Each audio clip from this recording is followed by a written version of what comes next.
Muy buenas noches. Bienvenidos aquí a 678 por la televisión pública. Muchísimas gracias por acompañarnos. Les cuento, vamos a estar saliendo en vivo por este mismo canal hasta el miércoles 23. Así que quienes quieran venir a ver el programa acá en vivo y vernos como somos de verdad, que somos mucho mejores, pueden llamar para anotarse, para venir al 4555-1887. 4555-1887 de 12 a 6 de la tarde, de 12 a 18 horas. Allí se anotan. Les cuento quiénes me acompañan hoy, mis compañeros, el señor Edgardo Moca. Buenas noches. Buenas noches. Pueden aplaudir a todos. Mariana Moyano. Señora Nora Beiras, señor Dante Palma, después vamos a hablar con usted. Y nos visita una personalidad muy especial, el señor Guillermo Moreno, quien ha concentrado en estos años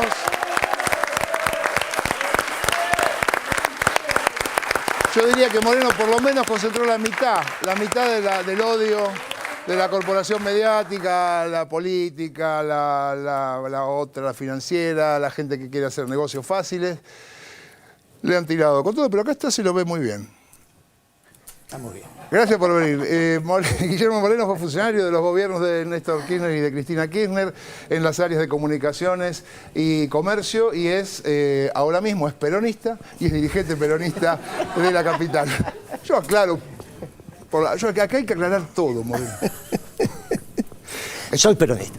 ¿Es peronista? Listo. Entonces estuve bien. Bueno, vamos al primer informe que le va a encantar a usted. ¿Cómo no? Que se llama así: el gobierno desreguló la economía y dice que confía en que el empresariado no va a aumentar los precios. Créalo o no. A verlo.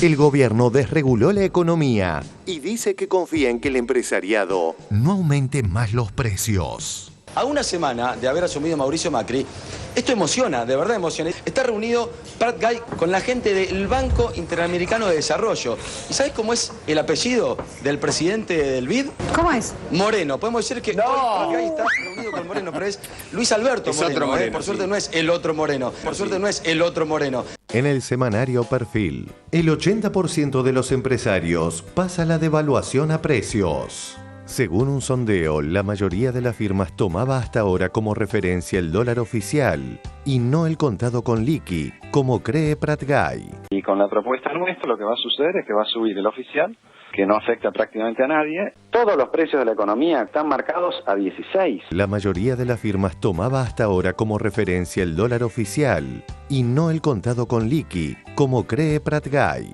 Nosotros hemos sido muy claros respecto de que no vamos con la estrategia de extorsión de Moreno, pero tampoco vamos con la ley de la selva. Nosotros vamos con la estrategia del diálogo y con todas las herramientas que nos da la ley para evitar los abusos. Acá está el secretario de Comercio, que no se parece en nada a Moreno, mírenlo, lo pueden ver, a Mike, y que ya está trabajando en ese y en muchas otras cuestiones para que diciembre sea un mes tranquilo. Moreno, le quería preguntar por unas declaraciones de Frigerio que dijo concretamente no vamos a presionar a los empresarios. Ahora, Rogelio, ¿le van a decir a los empresarios mañana retrotraigan los precios del 30 de noviembre? Vamos a juntarnos con los empresarios, que son también formadores de precios, y vamos a hablar de la responsabilidad que tenemos todos los actores en la Argentina de comportarnos de manera responsable. ¿Pero le van a hablar o le van a advertir? Porque... nosotros no somos matones, no advertimos. No. Nosotros no somos matones, no advertimos. No. A mí me encantaría que les pida, por favor, bajen los precios y que le hagan caso. Si piden, por favor, mire, por favor, me retrotraen los precios. Y todos salen los empresarios ordenados diciendo, sí, nos pidió, por favor, ¿cómo no vamos a cumplir? Imagínense. No, pero por favor. En La Nación del Sábado, piden a las empresas que moderen las subas de precios hasta marzo. El gobierno quiere que las firmas de consumo masivo se autolimiten para llegar tranquilo al inicio de las paritarias. Sería muy interesante que las empresas privadas tomen conciencia del momento que estamos viviendo y retrotraigan a conciencia los precios. Dijeron que van a retrotraer los precios al 30 de noviembre. Lo van a hacer los empresarios, si algo tienen, es un corazón enorme. Especialmente los empresarios, los formadores de precios. Yo estoy seguro que cuando tengan la reunión... El secretario de Comercio es Miguel Brown, dueño de importantes estancias en la Patagonia y dueños además del principal supermercado en la zona de Patagonia, el supermercado La Anónima. Sí. Cuando se junte de este lado del mostrador con los supermercadistas, le va a poner los puntos y va a defender el interés general. No me quepa ninguna duda. No, olvidad. Que las empresas privadas tomen conciencia del momento que estamos viviendo y retrotraigan a conciencia los precios, pero que haya un gesto, ¿no es cierto? Igual el gobierno va a hacer algo, Y la inflación, yo te diría que mes de diciembre y mes de enero va a estar en alza. Ya la gente lo está viendo, están aumentando muchos productos. El gobierno va a convocar a las empresas formadoras para que trasladen la exacta incidencia de la devaluación y no se pasen de vivo, y va a haber algún mecanismo de control. Muy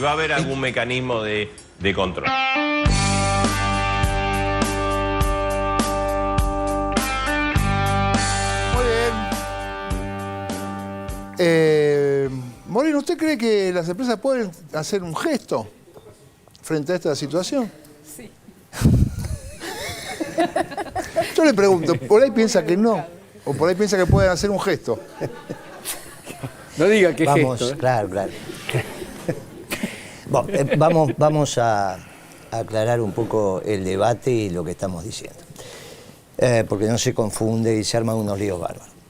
Y la gente no va a entender, y fundamentalmente tratamos de que de este programa al menos salgamos un poco entre todos teniendo un poco más de conocimiento, porque la construcción del conocimiento finalmente es colectiva, así que cuanto más sepamos todos, mejor es. Primero, los precios. Los precios no son otra cosa que el costo total del producto, más el margen del que lo fabrica, más el margen de la cadena de comercialización, sea corta o larga. La larga es cuando hay un mayorista, un distribuidor y el negocio de proximidad, y la corta es cuando va directamente del fabricante al que te lo vende, en este caso el supermercado o el que fuere. Entonces tenemos una cadena larga y una cadena corta. Nunca se le puede pedir a las empresas que vendan sus productos debajo del costo. Lo que se le puede pedir es que morigenen su margen. ¿Estamos de acuerdo hasta ahí? Sí. No se lo pedimos nosotros, ni se lo va a pedir este gobierno, que vendan debajo del costo. Por lo tanto, si lo que hizo el gobierno actual es tomar decisiones que incrementan los costos, no hay ninguna posibilidad que no se traslade a precio. Claro. Ahí podríamos discutir si los márgenes son excesivos o no. Pero para discutir si los márgenes son excesivos o no, ellos van a tener que hacer costos. Ahora, cuando nosotros hacíamos costos y definíamos los márgenes, ellos nos decían que éramos antiguos, que nos habíamos quedado en el 45, que eso no era la economía moderna. ¿Hacer costos qué es? Es pedirle al tipo que te cuente cuánto le cuesta hacer la cosa. Lógicamente. Lo único que hay que hacer es sumar en una aritmética muy simple todos los elementos que hacen a la conformación del costo. Ahí llegás, tenés costos fijos, tenés costos variables, finalmente llegás al costo total. Esto es muy interesante porque en la Argentina la única estructura del Poder Ejecutivo que hacía costos era la Secretaría de Comercio.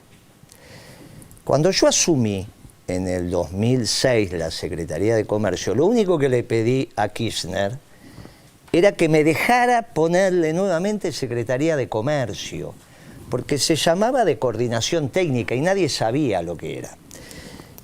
El que había disuelto la Secretaría de Comercio era Cavallo.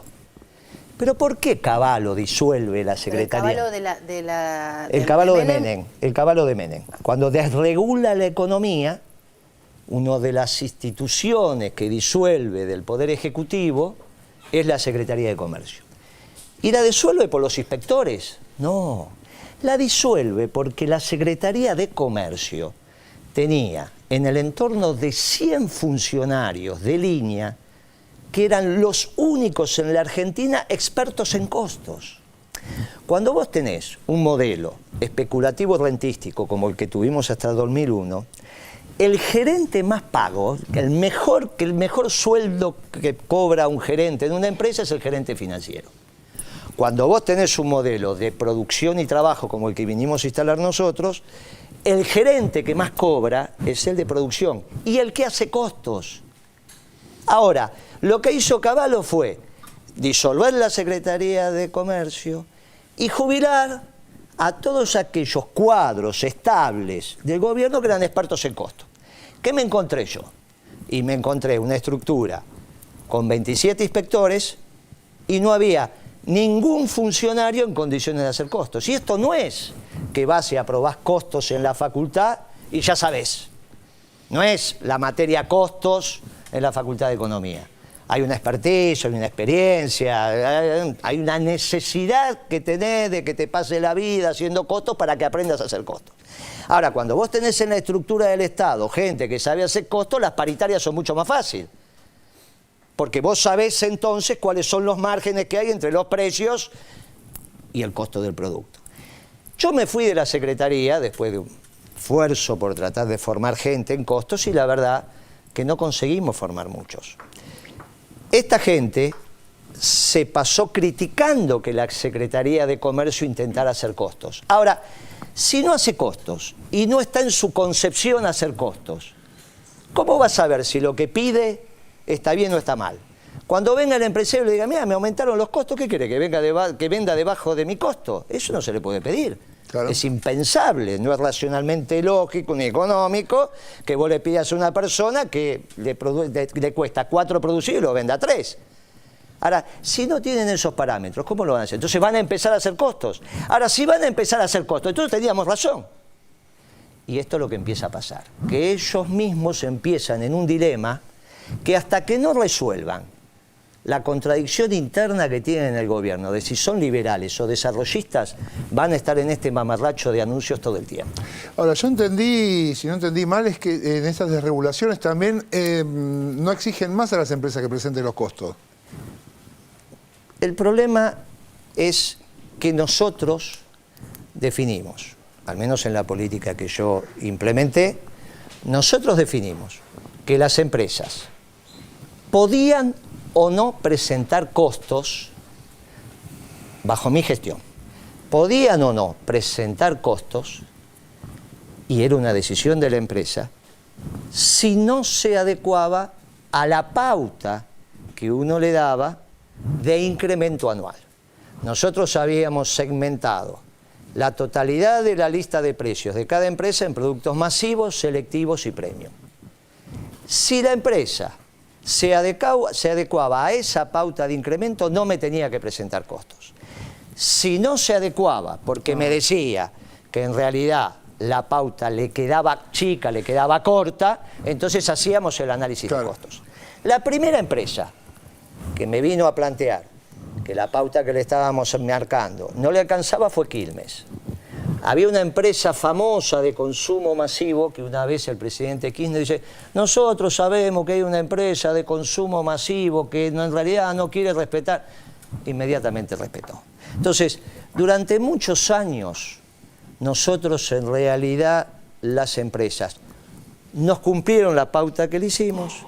Eso implicaba que los productos de la empresa que tomábamos en cuestión se segmentaba en masivo, selectivo y premium, cumplía las pautas y en ese marco se desarrolló la economía. En ese marco es que pudimos hacer crecer el salario real. Fue muy sencillo. Ahora ellos van a tener que definir. Si a ellos el actual muchacho ministro les dice que es extorsión, bueno, esas son pavadas, eso no lo voy a contestar, eso son tonterías. Me parece bien. Interrogantes, curiosidades, ¿alguien que quiera preguntar? Sí, 2 curiosidades. Dale. Una, con respecto, usted dice, bueno, logramos con este método, con esta concepción, controlar los precios. Ahora, evidentemente hubo incrementos de precios a lo Lógico. largo de esos años. Sí, lógico. Entonces, digamos, ¿qué fue lo que pasó para que esos incrementos de precios superaran la expectativa de ese control que suponía el margen autorizado para No incrementos? superaron la expectativa. ¿Por qué superaron la expectativa? No superaron la No, de expectativa. ninguna manera. ¿Usted sigue diciendo que la inflación que se medía durante su gestión era la inflación real? ¿Y quién dice que no es eso? Yo le pregunto. No hay ninguna duda que la inflación que se medía, que midió el gobierno nacional y popular, era la inflación. No hay ninguna duda al respecto. Ahora, entonces, después, ¿por qué se acordó, después de que usted se fue, se acordó con el Fondo Monetario Internacional inclusive elaborar un nuevo índice de elaboración del incremento de los precios? ¿Y qué tiene que ver que se elabore un nuevo índice? El índice, vamos de vuelta, porque si no confundimos el marco de análisis que estamos teniendo. Ya que nos metimos en el tema de cómo se ordenaba el índice anterior, vamos a tener muy claro, y es tan simple que entonces nos resolvemos todos estos temas. Durante las dos etapas de Cavallo, con Menem y con la Alianza, pero sobre todo con Menem, los productos que menos aumentaban eran los productos importados. Ajá. ¿Estamos de acuerdo que era más barato veranear en Miami que veranear en Mar del Plata? Sí. ¿Estamos de acuerdo? Sí. No hay ninguna duda. Por lo tanto, él y su segundo en el Ministerio de Economía, que era Liach, el padre de Lucas Liach, que fue vice del candidato radical, de Sanz, de cual dependía el INDEC, hicieron un índice de precios donde había un sesgo al consumo de productos importados. Con ese sesgo de productos importados, en la medida que la convertibilidad premiaba los productos importados, Bajaba el índice. bajaba el índice. Cuando el gobierno nacional y popular modifica esta situación, obviamente los productos importados no tiraban para abajo el índice, sino que lo tiraban para arriba. Entonces, naturalmente, lo que había que hacer era generar una modificación metodológica, que es necesario hacerla cada 10 años para que esto se adecuara. Y esto fue lo que pasó con la asistencia del Fondo Monetario Internacional. ¿Y eso qué tiene que ver con que haya más o menos inflación? La inflación del gobierno nacional y popular es la que explicó el gobierno nacional y popular y publicó todos los meses de los años que nosotros estuvimos en la gestión. Lo que pasa que había unos muchachos que habían comprado bonos que se ajustaban por ser, el coeficiente de estabilización, etcétera, etcétera. Eso no es otra cosa que la inflación publicada por el INDEC, que la agarra el Banco Central y que ajusta los bonos, que casualmente eran los bonos de la salida de la convertibilidad. La diferencia entre la inflación que decía la señora Carrió, Patricia Bullrich y demás, Sí. y la que publicaba el INDEC y por la cual se ajustaron los bonos SER, es la friolera de 40.000 millones de dólares para el año 2010, una vez y media el total de las reservas que tiene la economía hoy, y más todavía, porque ahora está a 24 y pico. ¿Está bien? Con lo cual, con 40.000 millones de dólares estamos en condiciones de hacer cualquier campaña. Y fue lo que pasó. Ahora, no conforme con eso, los bonos fundamentalmente de la deuda externa argentina que ajustaban por ser, los manejaba Goldman Sachs. ¿Y quién es Goldman Sachs para los argentinos? El que también tenía el 40% de Clarín. Para sacarse de encima Clarín, el grupo Clarín, el 40% de Goldman Sachs es que hace la salida a bolsa en Londres. Ahora, 40.000 millones de dólares, ¿compra conciencia o no compra conciencia? ¿Compra conciencia por derecha? ¿Y compra conciencia por izquierda? Habrá algunos muchachos que no entienden cómo funciona esto y 40.000 millones de dólares pueden comprar por derecha y por izquierda. Casualmente, en los medios masivos de comunicación, el señor Mañeto también jugaba por izquierda.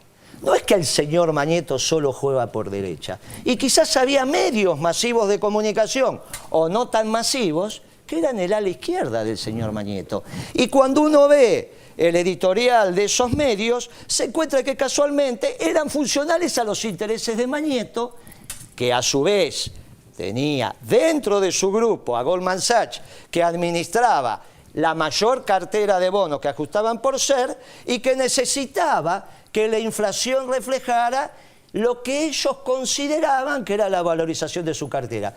Y algunos, con cierta conciencia, entienden esto y otros no lo entienden, son idiotas útiles.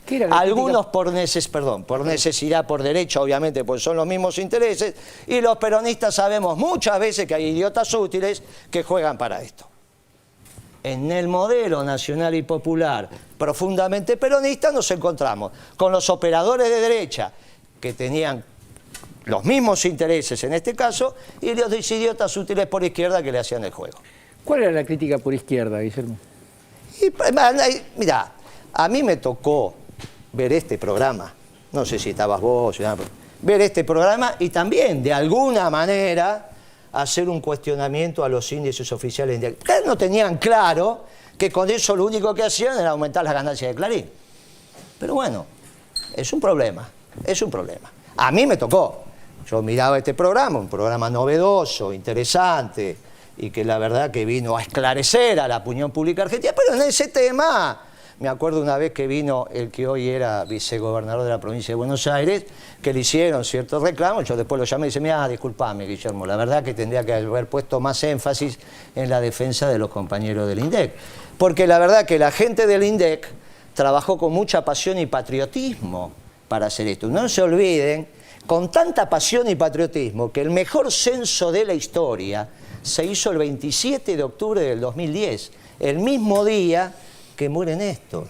Ese mismo día, esta misma gente hace el mejor censo de la historia. Los chilenos no, hicieron un censo que no terminaron de contarse jamás cuánto es. Incluso, si leen las crónicas, había un candidato a presidente que no lo pudo ser porque era, bajo su estructura funcional, estaba el Instituto de Estadísticas de Chile. Y los uruguayos, mucho menos, más chicos que nosotros, tardaron 6 meses. Nosotros en poco tiempo, estos técnicos, este instituto, hizo el mejor, en un día tremendo, tremendo. 27 de octubre del 2010. Y esta fantochada, es tan fantochada, que el hombre que acaba de asumir se la pasó durante años diciendo que él sabía cuál era la inflación. Y tenía de 2 a 3 asistentes en su centro de investigaciones o en su estudio, lo que fuere. Y ahora resulta que tiene entre 90 y 100 funcionarios, no puede calcular la inflación.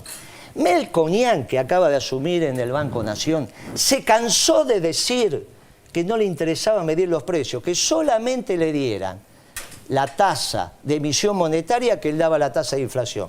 Ahora este gobierno dice que no puede medir la inflación. Es todo un mamarracho. En este mamarracho se sumaron por derecha y por izquierda. Y lamentablemente a los peronistas siempre nos toca que te mancillen por derecha y que te mancillen por izquierda. Naturalmente, si te critican por derecha, a uno es como que le pusiera una cocarda. Cada vez que La Nación me pedía la renuncia, a mí me genera adrenalina y me dice estoy en el buen camino. Y por este tema de que uno en general considera que los buenos tenemos que estar todos al mismo lado, cuando te critican por izquierda te lastima un poco.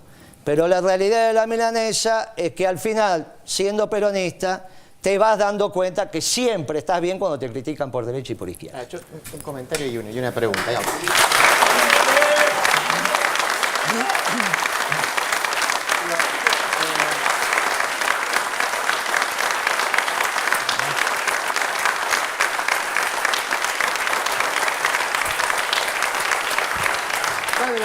Digo que por un lado, entiendo, como Moreno se reivindica peronista, la cuestión de los costos es central, porque justamente uno de los elementos que aparecía como clave recuerdo en la Constitución del 49, ¿no? Era la cuestión de la usura, de cómo controlar la usura, de cómo el modelo económico que de hecho se definía como anticapitalista del peronismo, tenía que ver, entre otras cosas, con cómo controlar ese elemento.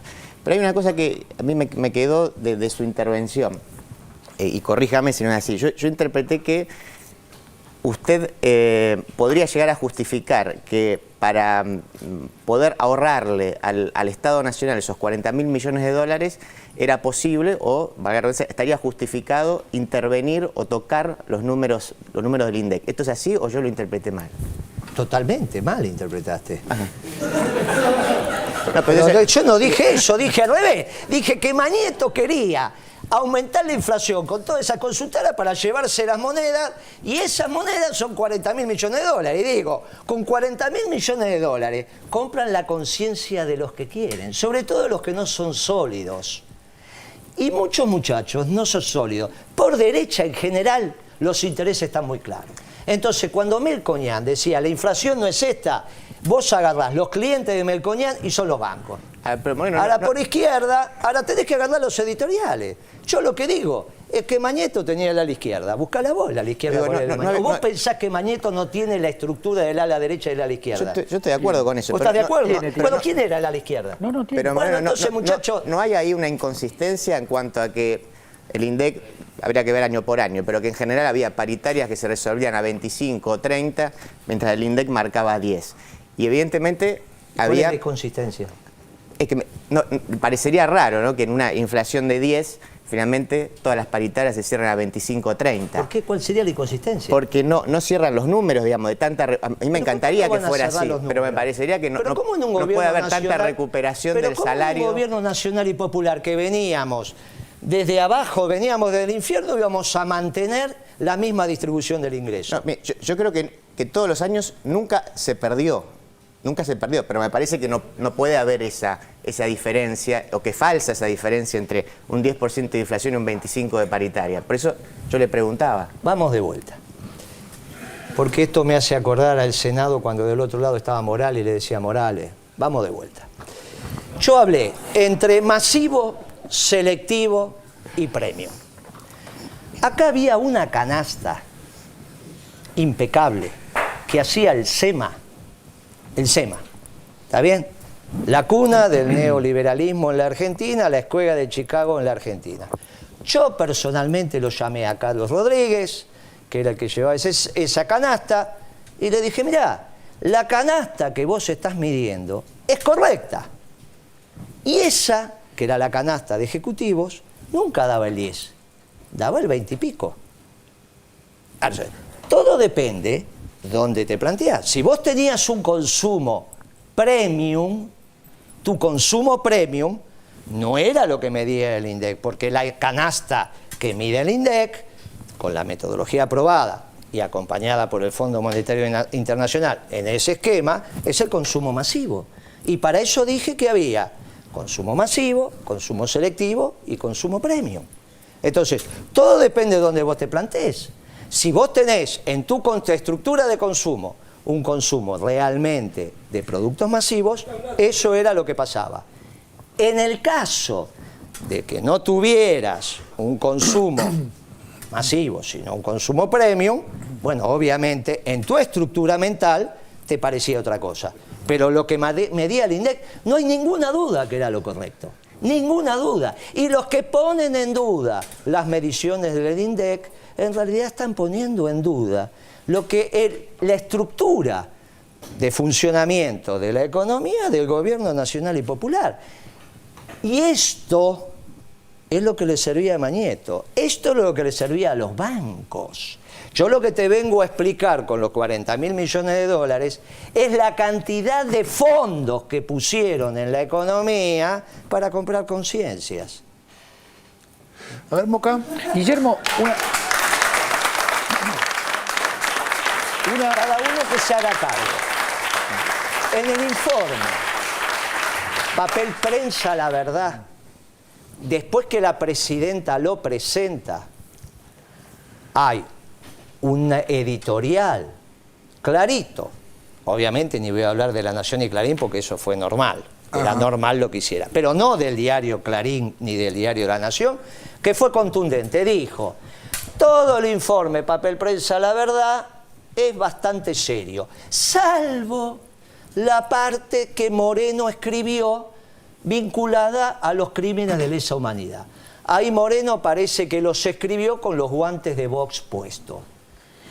Casualmente, si eso es así, como los restos, y si no hay crimen de lesa humanidad, porque no está hecho en el marco del terrorismo de Estado, los delitos comerciales están todos prescriptos. Bueno, yo les doy a ustedes la posibilidad de que digan qué periodista escribió eso. No al aire, para que después me lo dice. ¿Está bien? Después me lo dice. ¿Y en qué diario? Pero no lo vamos a decir acá. Vamos, muchachos. Ahora, yo te aclaro que el señor Rendo, cuando yo era secretario de Comunicaciones, se sentó delante mío en mi despacho y me dijo, mire Moreno, yo le hablo por Clarín, por La Nación, por La Razón y por otro diario. ¿Está bien? Ahora después me dijeron, no, que ese diario se vendió, que lo compró otro, que lo compró otro. La verdad que yo creo que, bueno, no sé. Pero él se sentó delante mío y me dijo eso. Y me dijo, mire, nosotros con Lilita tenemos una relación muy particular. Y eso me lo dijo Rendo en mi despacho. ¿Está bien? Ahora no hay delito, no hay nada. Estábamos arreglando en la Secretaría de Comunicaciones alguna situación, Pipo me lo planteó. Como diciéndome, esto es lo que yo manejo. De eso no me olvidé nunca más. Y cada vez que yo, como leía todos los diarios, cada vez que le veía, yo decía, la verdad que Rendo tenía razón. En los temas centrales, ese diario también acompañaba por izquierda lo que le interesaba a Mañeto. Bueno, muy bien. Terminó nuestro gobierno y hoy empezamos a hablar. Es difícil, cuando el peronismo habla, es muy complicado. Cuando el peronismo se pone a hablar, es muy complicado. Porque en realidad no somos idiotas útiles de nadie, solamente trabajamos por el pueblo.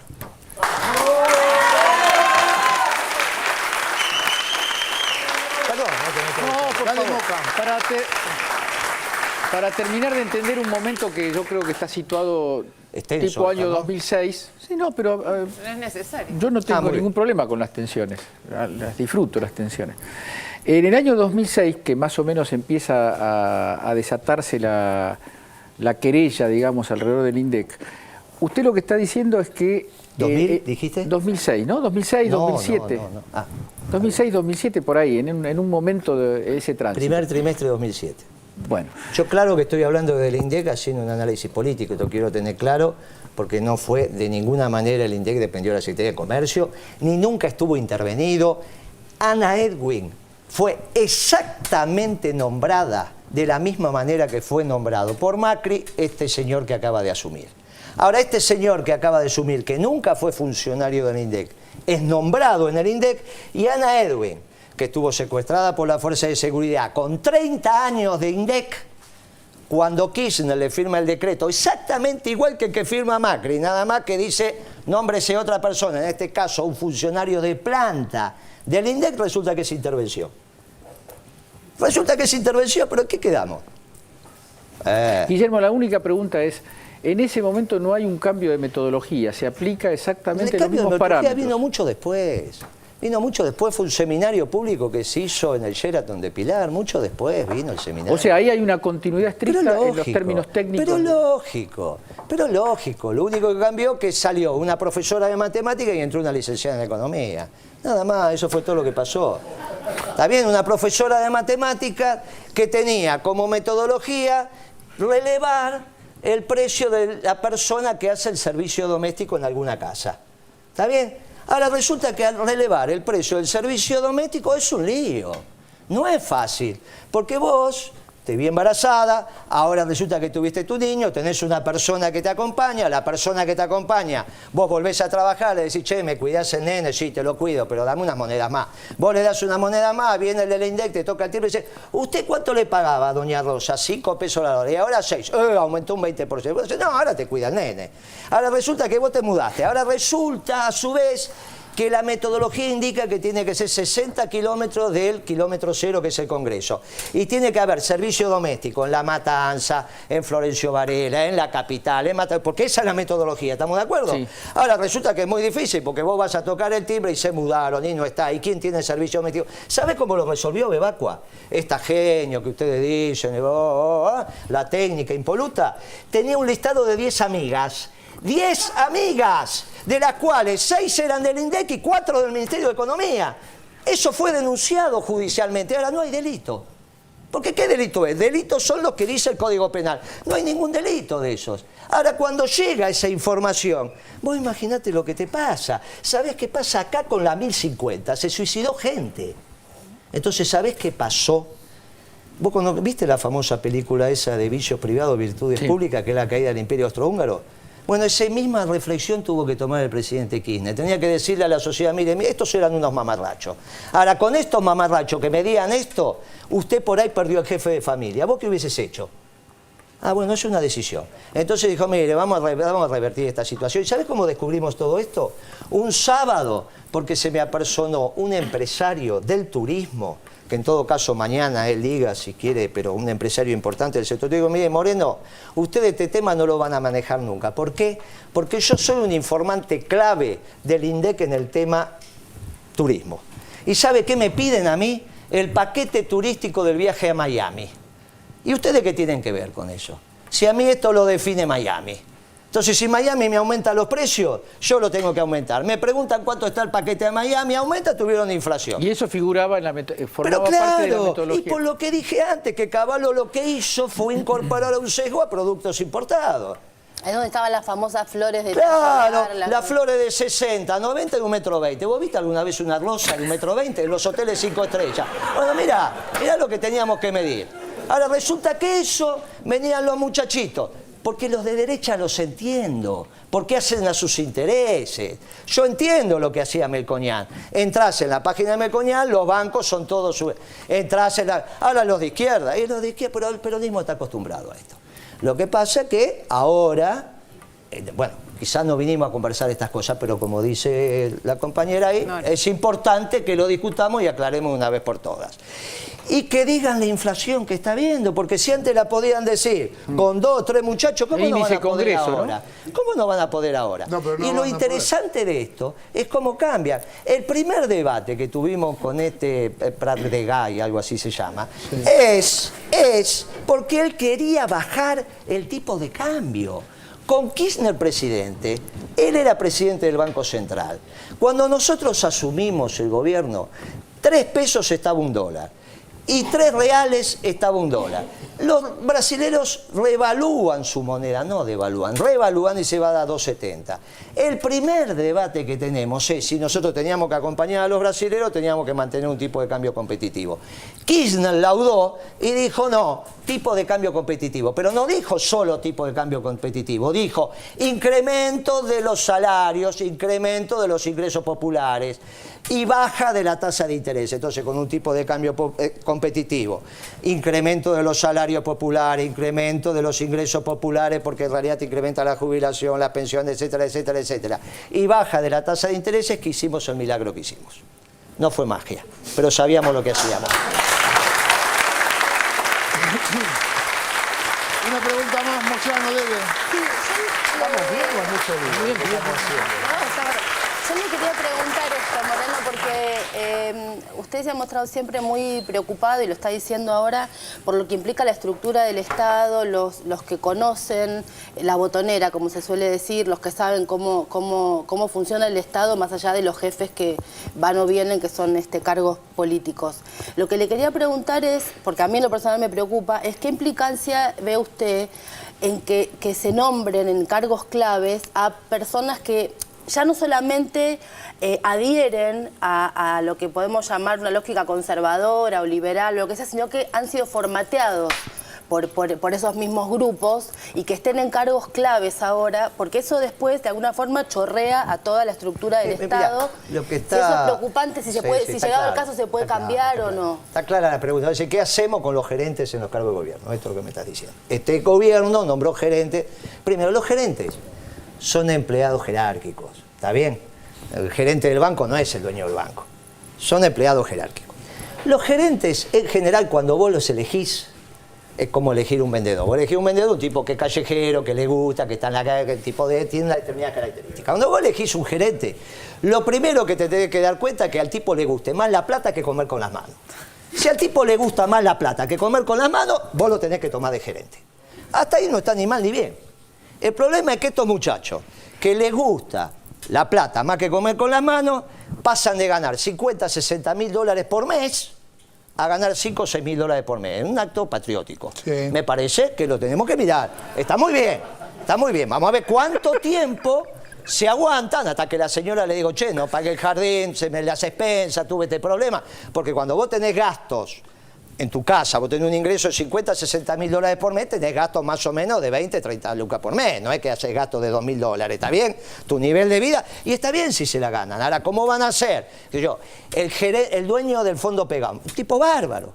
El dueño de Pharmacity. Yo hablé con él, pero infinidad de veces. Me parece un tipo bárbaro. Ahora, no es un tipo de 5 mil, 6 mil dólares por mes. Es un tipo de 50, 60 mil. Para empezar a hablar. Para empezar a hablar. O sea que lo que hay que estar muy atento es cómo estos muchachos, que como vos dijiste, están formateados en que la moneda es el elemento de su vida, cuando se juntan con sus amigos se miden por la plata que cada uno tiene, los autos. Y ahora dicen, no, mira, ahora voy a andar en un fitito. Ahora voy a andar en un fitito porque gano 5 o 6. Está perfecto. Uno a priori no tiene por qué pensar mal. Por supuesto. Pero en principio hay una duda. No, muchachos, vamos a mirarlo a ver cuánto tiempo aguanta. Ahora, el gerente es un gerente. No es el que... Él implementa las decisiones. El que toma las decisiones es el directorio. Y acá la discusión es quién es el directorio de estos gerentes. Si el directorio de estos gerentes es el pueblo, bueno, las decisiones que tienen que tomar tienen que ir en dirección de beneficiar a los sectores populares. Ahora, si las decisiones que empiezan a tomar es porque hay un directorio oculto, ahí estamos en problemas. Ahí estamos en problemas. Y esto pero enseguidita que empiecen a caminar te empezás a dar cuenta quiénes son, si hay un directorio oculto y le dicen lo que van a hacer. ¿Y quién es el directorio? Y bueno, esto es lo que tenemos que esperar 10, 15, 20 días con las decisiones que van tomando. A mí que haya gerente no me preocupa. Lo único que digo es hay que estar atentos porque pasan de 50 a 60 mil dólares por mes a 5 o 6 mil dólares por mes a vivir. Yo creo que en cualquier momento a la señora les eché viejo renunciar que ya debemos las expensas, tenemos este problema, dejate de broma. Muy patriótico, pero acá la heladera está vacía. ¿Van a estar deprimidos aparte para laburar? Yo creo, porque la verdad que tengo mis dudas. Yo no sé cómo van a hacer. Porque una cosa somos nosotros, que estamos acostumbrados al nivel de vida, donde vivo yo, Saltemos, todo el mundo me conoce, saben mi nivel de vida. Y otra cosa, estos muchachos que también les sabemos el nivel de vida. Por ejemplo, lo de Aranguren es fantástico. Aranguren es un muchacho que hace 30 años que se dedica a comprar y vender combustible. Porque lo que hace es, ¿él qué hacía? Compraba combustible, sea interno o externo, lo metía por una torre y del otro lado salían los derivados. ¿Está bien? Después los ingenieros te arman un lío bárbaro, pero en realidad esto es lo que hacen, ¿eh? Como la máquina de hacer chorizo. Metés por allá una cosa y por acá saca el chorizo. Él metía el petróleo y por ahí sacaba los derivados. Toda la vida se dedicó a comprar y vender combustible. ¿Qué es lo que la primera declaración que hace? Dice, no, ¿para qué vamos a tener autoabastecimiento? Compramos y vendemos, nosotros compramos. Ahora yo te digo a vos, Barragán, o a cualquiera de la mesa, sean de derecha o de izquierda, ¿saben comprar un barco de combustible? No tenés idea. Si vos ahora te quedás sin laburo, suponete que te quedás sin laburo, y venís a mi negocio y yo te digo, mira, yo vengo a mi negocio y te digo, mira, te doy la carpeta de mi negocio y te digo, salí a vender. ¿Qué vende, Moreno? Vende clavos, cita de persiana, vende... Fácil, vas a la ferretería. Ahora, suponete que te digo, tráeme un barco de petróleo. Y vos te desmayás, porque no tenés idea de dónde ir a buscar. Bueno, Aranguren. Lo único que hizo en los últimos 30 años es saber quién vende petróleo o quién vende combustible. Son sus amigos en el mundo. Imagínate cómo estarán lo que él habla. Che, ahora pusimos el ministro de Energía. Ahora, no digo que eso está mal, digo, hay que estar atento, porque casualmente va a trabajar en el lugar donde él tiene la expertise de 30 años acumulado.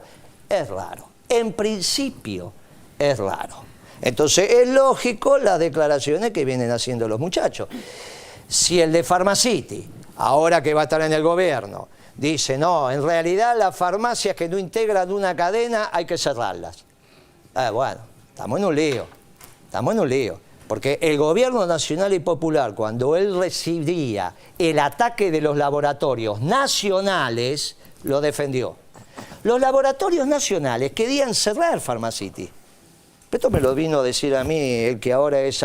Mira, y es verdad que lo hostigaban. Hizo una presentación en defensa de la competencia. Los laboratorios no quieren cadena de farmacia, porque en realidad... Los farmacéuticos tampoco, porque son... Entonces vos tenés que administrar eso. Pharmacity servía, te regulaba el mercado, te lo ordenaba. Entonces, de alguna manera le mandamos la señal al mercado de que lo necesitábamos. Y los laboratorios pararon. Ahora, si se da vuelta la torta y ahora resulta que el pobre farmacéutico que tenía una farmacia, ahora viene y dice, no, el que no integra una cadena, no le renovamos. Ah, bueno, entonces estamos en un lío. Yo creo que no lo va a hacer, El otro muchacho que pusieron de gerente, que era el de Elan, fue el que fundó X-Descont. El famoso, ¿te acuerdas de esos supermercaditos? Sí. Después se lo vendió a los holandeses y después quebró. Ellos quebraron. Ajá. Tenía 2.200 tipos en la calle. Le dimos un préstamo a Carrefour y hizo esos famosos Carrefour Express que vos los veis. La verdad que compitieron bastante y nos tomaron la gente que estaba en la calle. Este es el trabajo. De la misma manera que le dimos en su momento el préstamo a General Motors. ¿Vos qué pensás? ¿Que General Motors es una sociedad anónima? No. ¿Qué es?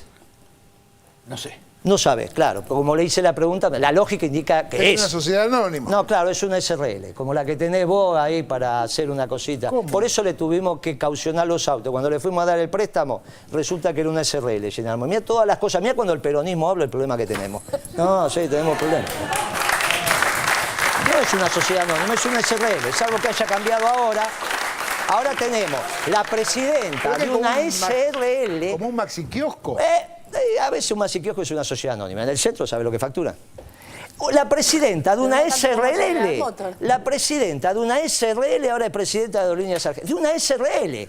Es presidenta de Aerolíneas Argentinas. Expliquemos, Moreno, que la diferencia entre una sociedad anónima y una SRL es sencillo para quienes no conozcamos. Es el tamaño, la envergadura. En general, los negocios pequeños en la Argentina son sociedades de hecho, sociedades unipersonales, sociedades SRL y después los negocios, una sociedad anónima. Yo tengo una sociedad de sí, no tengo una sociedad de hecho, tengo una SA. Bueno, cuando le fuimos a dar el préstamo a General Motors, le pedimos los papeles, che, pero esto es una SRL. Entonces, obviamente, no podía recibir el préstamo. Por eso le caucionamos los autos. Le caucionamos los autos, le prendamos los autos y nos devolvió la plata antes porque si no, no podía disponer de los autos. De los autos para vender. Claro. Hasta el día de hoy todavía debe estar embargada la destilería de Dock Sur de Shell. Yo supongo que ahora ya se la deben haber levantado. Porque como no cumplía... Aranguren en esto hay que reconocer que era serio. Él decía, mire, yo los acuerdos de precio no los voy a cumplir, porque no creo. Ahora, si usted me firma una resolución que tiene marco normativo, yo la cumplo porque la ley no la habló. Entonces, por eso le firmaba la ley de abastecimiento. Ahora, estos muchachos dicen que no van a aplicar la ley de abastecimiento, por lo tanto, no sé cómo van a hacer, salvo que Shell ahora no cumpla. Digamos, ahora cumple los acuerdos de precio y en la época de Aranguren no, entonces el problema era Aranguren. Pero no creo, porque Aranguren es simplemente un gerente. De los accionistas, que ya sabemos quiénes son de Shell, le dicen, mire, para nosotros no es doctrina cumplir acuerdos de precio, si no hay un marco normativo no cumplo. Debe seguir igual. Así que ahora no sé cómo van a hacer para que Shell le responda correctamente a los acuerdos de precio. Le pedirá por favor y el nuevo presidente dirá que sí. Capaz que se lo pide a Aranguren o capaz que en el medio hacen alguna cosa con el combustible, qué sé yo, con esta historia de comprar barcos que tienen, y ahí hacen una melange. El gobierno nacional y popular así no trabajaba. Trabajaba de cara al sol como corresponde y transparente y viendo todo como tiene que ser. Así que, para que te quedes tranquila, los datos de DIRNEC eran los correctos. No tengas ninguna duda, como fueron correctas todas las informaciones que publicó el gobierno nacional y popular. Y buscar la explicación en la campaña que nos hicieron para que efectivamente pareciera que no fueran y de esa manera los muchachos llevársela, como hicieron toda la vida, ¿Alguna otra pregunta? Y si no voy a un corte. O después.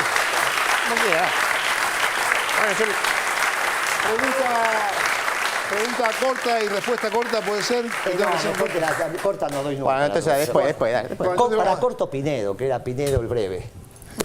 Bueno, entonces vamos a hacer un corte y después seguimos con más 678 con la presencia, con la visita de Guillermo Moreno. Ya venimos.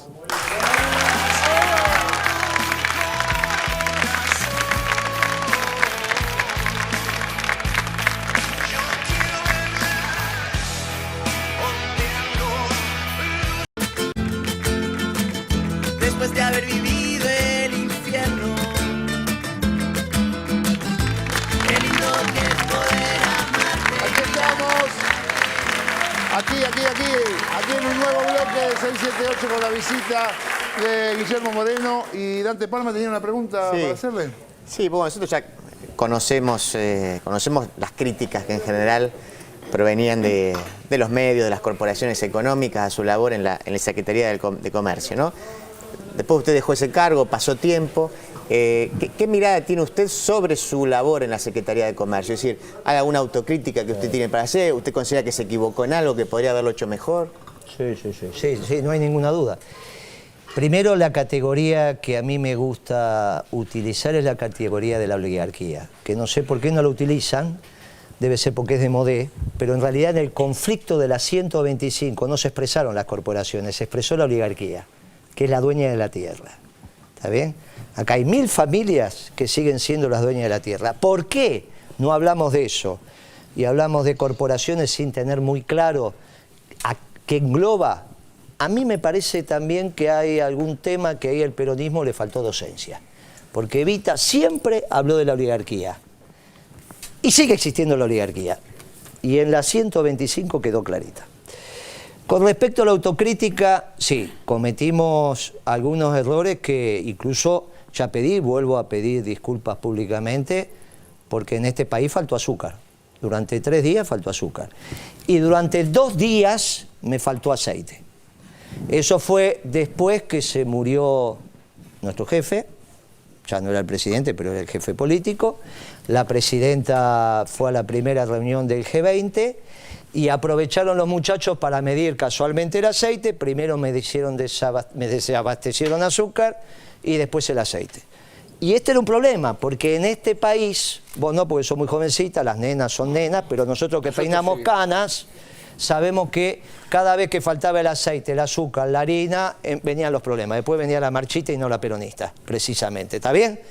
Entonces se me generó durante 3-4 días una situación porque 2 días, jueves y viernes, fueron coincidentes que me faltó azúcar y aceite. Y eso pasó porque fui muy blandito.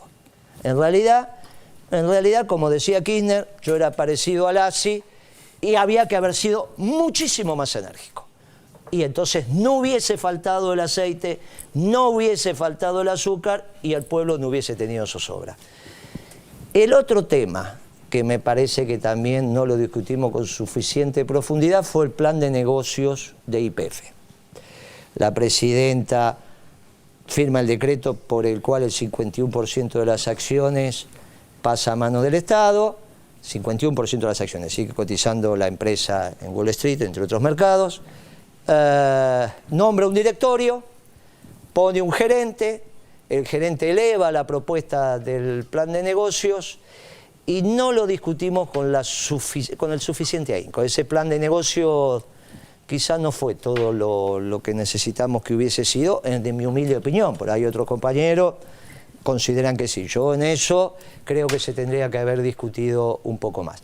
Entonces, entre el plan de negocios de YPF, que me faltaron 2 días azúcar, me faltaron 3 días aceite, me parece que estamos manifestando un nivel de autocrítica importante, que en general los peronistas también lo tenemos. Moreno, tenemos un informe de título El panorama actual del peronismo. Se lo cuento para que vea que hubo un laburo de producción, pero no queremos gastar el tiempo en el informe y queremos ir derecho al tema. ¿Cómo ve el panorama? Yo pensé que me iban a poner la marchita. No. Una vez que ponga la marchita viene bien. Poné la marchita, dale, una vez. Le pregunto, bueno, si está la marchita... Dale, póngamela, aunque sea 2 minutitos para... Ahí busque a ver si quedó. Y hay que capaz que la encuentra, dale, en ese archivo que tenés que tener la marchita, dale. ¿Cómo no vas a tener la marchita? No, entonces le preguntan cómo ve el panorama actual del peronismo y le agregaría el Frente para la Victoria. Para nosotros es muy importante esto. Para mí es fundamental. El Frente para la Victoria es la expresión frentista del peronismo. El peronismo siempre se expresó a través de frentes electorales porque desde Perón, que siempre hicimos frentes electorales. Y este frente electoral a todas luces exitoso, venimos desde hace décadas con porque arrancaron en Santa Cruz y después lo hicieron a nivel nacional. La discusión dentro del peronismo es también casualmente hoy por derecha y por izquierda.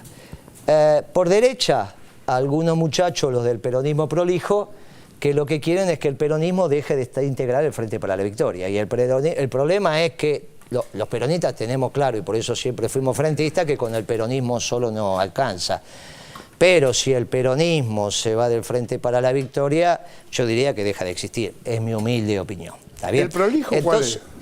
Y a mí me parece que hay muchachos, yo escuché el otro día un diputado a la salida del Congreso que dijo quiero el peronismo de los buenos. A mí me enseñó Perón que eso es la mitad. ¿Está bien? Entonces yo quiero un peronismo y después tengo mis dudas. Yo creo que los hijos de los ricos tienen que estar, porque los hijos de los ricos lo que hacen es catalizar el proceso. Y los ricos también tienen que estar en el peronismo. Tengo mis dudas si el movimiento de los desposeídos de esta patria tiene que estar conducido por un rico. Yo ahí tengo mis dudas, pero es solamente una duda. Yo creo que todos los que votamos a Scioli, tenemos la obligación de discutir la interna del peronismo. Ahí en el Congreso Nacional, finalmente, después de la interna, se va a definir la alianza electoral. Yo voy a trabajar para que la mayoría de las manos en el Congreso Nacional del Partido Justicialista, cuando se pregunte al presidente del Congreso cuál es el frente electoral, diga el Frente para la Victoria. Frente para la Victoria que tiene una sola conductora, que es Cristina, no hace falta que lo vamos a aclarar. Cristina conduce la totalidad.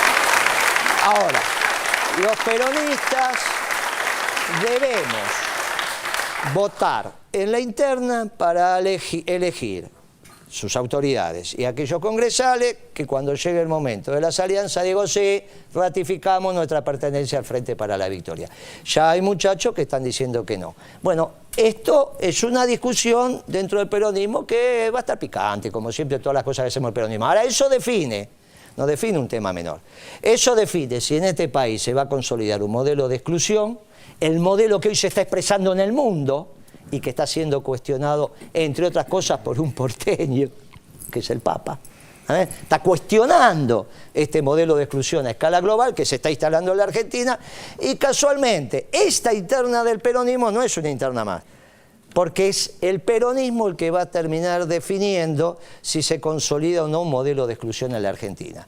Todos nuestros esfuerzos van a estar dados para que este peronismo rebelde de alguna manera exprese a todos aquellos que no quieren un modelo de exclusión, a todos aquellos que somos buenos, porque finalmente la exclusión es la pobreza, y la pobreza tiene que lastimar al pueblo, como siempre lo lastimó, porque es un pueblo mayoritariamente cristiano, mayoritariamente peronista.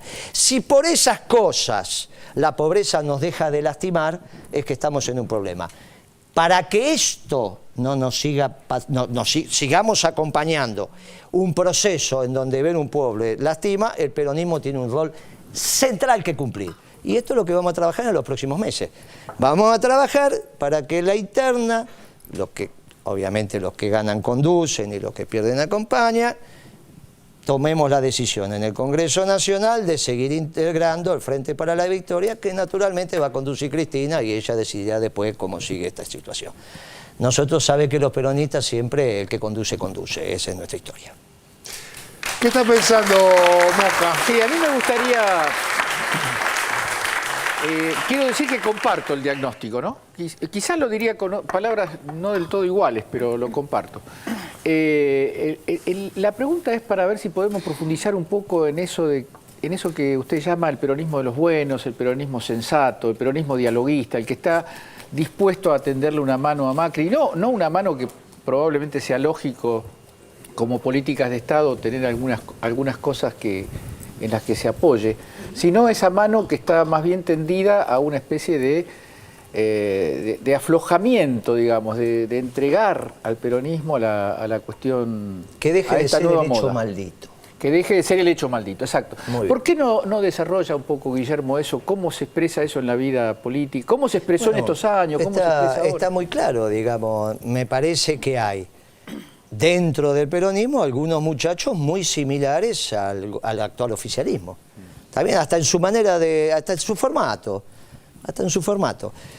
Me parece que hay con nombre y apellido, lo tenés a un diputado, lo tenés a algún gobernador. Pero eso no son nombres y apellidos. Bueno, lo tenés a Massa, lo tenés a De la Sota, lo tenés a Urtubey, lo tenés a los prolijos, digamos. Me parece que está, y que no se les puede impedir que participen en la interna del peronismo. Lo que tenemos que hacer nosotros es ganar esa interna del peronismo. Ahora, eso es por derecha. Después van a venir por izquierda algunos muchachos que van a decir, bueno, me interesa el peronismo, pero no me interesa el partido, creo otro partido. Yo creo que eso es muy peligroso. Yo también estoy de acuerdo. Yo creo que eso es muy peligroso. Creo que cada vez que vinieron esas historias medias extrañas, esas ingenierías raras, termina perdiendo el pueblo.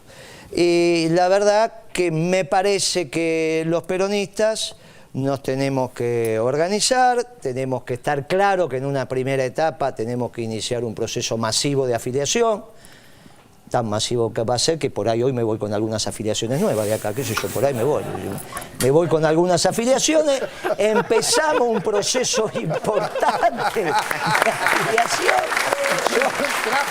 Sí, siempre la tengo. Siempre, las 5, no hay militante peronista que no ande con las 5 fichas necesarias para hacer la afiliación. Así que no vamos a perder tiempo ahora, pero acá empezamos a llenar y después ahí certificamos la firma enseguidita. Y ya estás afiliado mañana mismo. Entonces, es necesario iniciar un proceso de afiliación, limpiar los padrones, y vamos a una interna donde se van a definir no solo los destinos del peronismo, por lo que dije antes, sino la integración al Frente para la Victoria.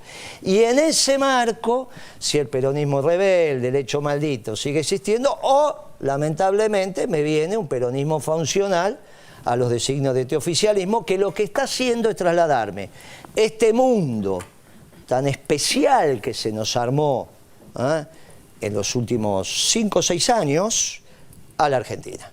Esto es lo que está explicando la situación de la región, esto es lo que está explicando Europa, esto es lo que está explicando Medio Oriente, esto es lo que está explicando también la baja de las exportaciones chinas. No hay ninguna duda que lo que nosotros hicimos en el 2013 y que fue exitoso no lo podemos repetir en el 2015 porque el mundo es absolutamente distinto. Absolutamente distinto. No va a dar el programa para esto, pero cuando yo tenía 20, 22 años, había 3, 4, 5, 6 terminales. Estaba la Revolución Cubana, estaba la Revolución Angoleña, estaba el Vietnam, estaba Argelia, estaba el bloque soviético. Hoy quedó un solo paradigma a donde todos se están referenciando, que es el bloque norteamericano. ¿Está bien? Hoy ni París escribe, ni Roma escribe, hoy todos están teniendo un discurso casi único. El único que confronta con este discurso único es su santidad. El único que levanta una voz distinta, que dice no me hagan un cementerio en el Mediterráneo, no me generen un esquema de exclusión, no me generen esto, les pido por favor, reflexionen, es el Papa. Bueno, esa discusión en la Argentina se va a dar entre el modelo de ellos y el modelo nuestro. Pero el modelo nuestro necesita una ingeniería electoral. Y en esa ingeniería electoral es el peronismo como columna vertebral del Frente para la Victoria. Eso es lo que tenemos que trabajar. Ya te convencí, después te afilio. Perfecto. Ahora vamos a aprovechar el corte para afiliarme. Después seguimos con más 678 con Guillermo Moreno. Ya venimos. Amor, del otro lado no voy a dudar. Todo lo que veo, más todo lo que siento. Si te veo amor, del otro lado yo voy a cruzar. Todo lo que tengo es todo lo que intento. Hasta el fin del mundo a buscarte. Así que me cuelgo y no puedo volver. Así que me pierdo. Y aquí estamos en un nuevo bloque de 678 con Guillermo Moreno como invitado de hoy. Y le quiero hacer una pregunta y no tiene mucho tiempo para contestarla. La pregunta es, ¿qué ganó para usted? ¿Qué ganó las elecciones? ¿Qué? ¿Quién sabemos? Pero, bueno, no sé tampoco si sabemos. ¿La ganó el genio de Durán Barba? ¿La ganó Mañeto? ¿La ganó la embajada? ¿La ganó? ¿Qué ganó? No. Me parece que la primera reflexión que tenemos, obvia para hacer, es si la ingeniería electoral que presentamos era... acá hay una discusión de fondo, y que creo que la mencionamos antes, que en realidad lo que tenemos que buscar es la nueva verdad histórica. Nosotros tuvimos la verdad histórica durante 10 años, hicimos la década ganada, y ahora el peronismo, como columna del Frente para la Victoria, tiene que ir en la búsqueda de la nueva década ganada, que tiene un tema invariante, que es la felicidad del pueblo, la grandeza de la patria, o la defensa del interés nacional y la defensa de los intereses populares. Eso es invariante, o sea, el modelo nacional y popular. Los instrumentos son distintos, ¿está bien? Ajá. Y entonces, me parece que tenemos que aprovechar este paréntesis, que este paréntesis no se consolide para la construcción de la nueva década ganada. Que tenemos claro cuál es, al menos yo, quienes deberían ser los actores políticos sustantivos, pero tenemos que reflexionar sobre los instrumentos. Y en esos instrumentos nos va a venir bien, entre otras cosas, por ejemplo, el peronismo tiene que estudiar por qué el general Perón, en el año 55, es el Congreso de la Productividad. El general Perón, de alguna manera, le dijo al pueblo argentino: cada trabajador tiene que producir por lo menos lo que consume. Y dijo cosas mucho más graves. Dijo: el pueblo que no esté dispuesto al sacrificio no puede merecer la felicidad. Y los peronistas en esto nos hicimos medio los tontos, para no decir otra palabra, porque estamos... Entonces sabemos toda la historia de la resistencia argentina, pero cuando yo empecé a estudiar el Congreso de la Productividad tardé 2 años en encontrar los anales, porque no estaban a disposición, ¿está bien? Entonces el peronismo tiene que ver por qué en el año 55 el general manda a elegir 100 delegados obreros a la CGT, 100 empresarios a la CGE, manda a todo su gabinete, él lo abre, él lo cierra y genera un marco específico de circunstancias para una economía que estaba ahí. Entonces, la nueva década ganada va a tener características distintas. Está claro que hace 2 o 3 días leí en el diario los venezolanos acaban de decir: mire, se terminó esto de la renta del petróleo, tenemos que ir a... Y utilizó una figura un poco extraña, a la revolución productiva, que a nosotros nos trae un poco de recuerdo, pero es Maduro que dijo: mire, se terminó la renta del petróleo, muchachos, ahora hay que ponerse... Bueno, la Argentina tiene un antecedente, como en muchas otras cosas en Latinoamérica, de décadas. El Congreso de la Productividad, las conclusiones... hay que estudiarlas, hay que reflexionarlas y en esa base construir la nueva década ganada. ¿Qué va a conducir eso? Está muy claro. Los instrumentos son distintos. Gracias, Moreno. Hacemos un corte y yo aprovecho y me firmo otro por las dudas. Vamos, ya volvemos. Un pequeño...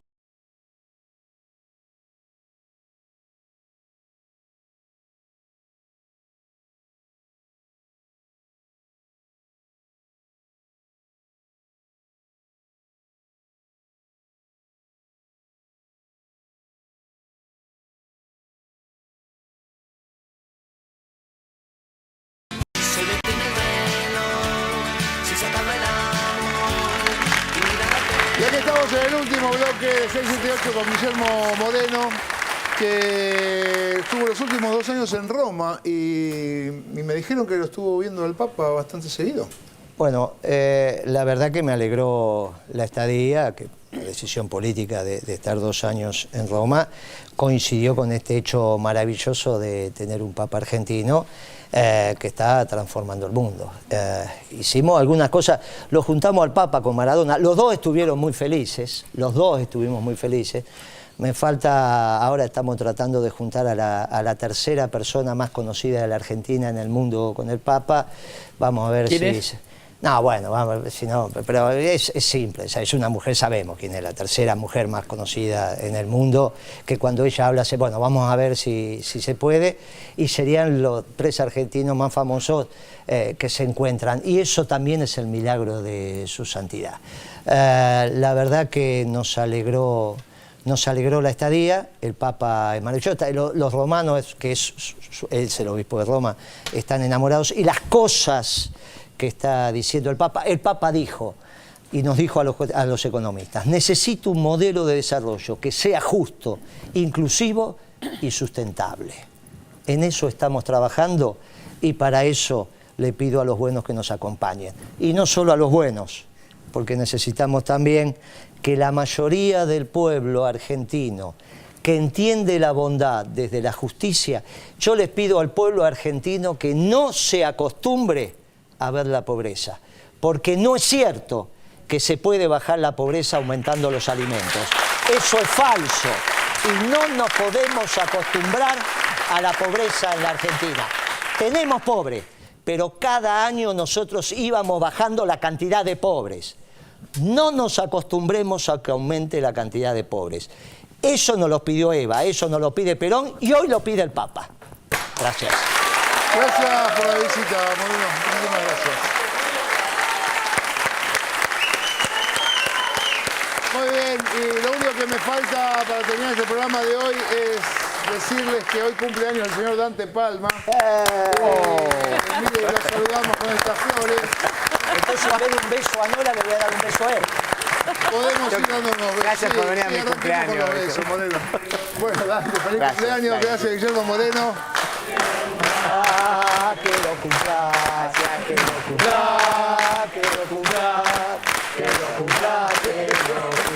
quiero cumplir. Muy bien, si me queda un minuto más, usted tiene una agrupación, porque seguramente la gente, nos vamos, me dicen, sí, pero usted tiene una agrupación que se llama Pueblo Peronista. Tengo una agrupación en la capital que es Pueblo Peronista, como ¿Y a qué le interese? una ¿Dónde, agrupación amplia. ¿Dónde lo encuentra? Y ahora, en todas las unidades básicas de Pueblo Peronista, y ahora estamos con un grupo de compañeros intentando armar una agrupación nacional en homenaje a nuestro expresidente. Así que así va a ser. Gracias, gracias, Moreno. Gracias, hasta luego y gracias por la invitación. Muchas gracias. Y nosotros nos vamos a ver mañana acá en la televisión pública.